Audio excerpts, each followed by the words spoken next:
So, good morning mga kamami. So, yan. So, tapos na akong maghanda ng mga gamit namin.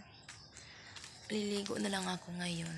So, today, alam niyo ba mga kamami yung nangyari sa amin yung gabi ng Saturday? Hindi talaga ako makakapaniwala na mangyari yun sa buhay namin. Lagi kaming umuwi doon pero walang nangyari, parang wala bang parang hindi namin inakala na may maganap sa buhay namin ng gabing na yun. So, di ba nakwento ko na sa unang video ko na umuwi kami nung Saturday ng gabi. So, yun na nga, umuwi kami. Tapos, sa ulit-ulit naming biyahe, papunta doon, pabalik dito, punta doon, balik dito. Walang naganap at walang nangyari. Yung gabi lang yun, mga kamamyang, mayroon talaga nangyari na hindi ko ma-explain. Sobrang sakit ang dibdib ko na hindi ko maintindihan. Kasi ganito yan mga kamami. Habang papunta kami doon, hindi namin, di ba may karga kami, may dala kaming konting pasalubong, konting mga gamit. So, doon namin sa harapan ng asawa ko nilagay yung bag namin. Tapos, hindi namin namalaya na nalaglagan na pala kami ng bag mga kamami. Sobrang nalaman namin yung dumating na kami doon sa pinupuntahan namin.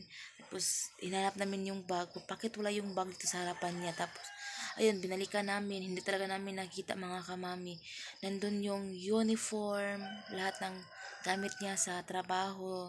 Nandun yung gamit ko din sa sarili ko. Nandun din, charger, lahat, perfume, mga makeup, mga pasalubong namin sa anak namin, pasalubong namin doon sa kanila. Nandun talaga lahat mga kamami. Kaya, all my life, yun lang po talaga ang na-experience ko. Buong buhay ko. Ngayon na ako nakaka-experience ng ganito na malaglagan kami ng isang bagay na hindi namin sinasadya, na parang sa tingin namin hindi talaga yun para sa amin mga kamami. Kasi kung para sa amin yun, hindi talaga yun siya malaglag. So parang inisip na lang talaga namin hindi sa amin yun. Masakit talaga. Umiyak talaga ako kasi nandun yung gamit ng mister ko sa trabaho niya. Nandun yung gamit ko, sarili ko. Tapos ilang oras na kaming bumalik, pabalik dito, balik doon para mahanap lang. Wala talaga, hindi talaga namin nahanap.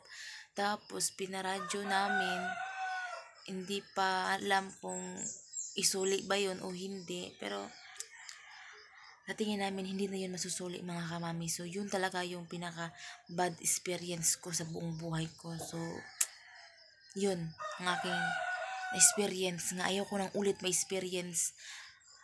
Hanggang ngayon gagawin namin ang lahat para hindi na maulit yun sa buhay namin kasi ang sakit at hindi ko ma-explain. So yun lang muna mga kamami, at ako'y maliligo muna kasi may pasok ba ako dahil Monday, kailangan ko maaga. So maligo muna ako mga kamami.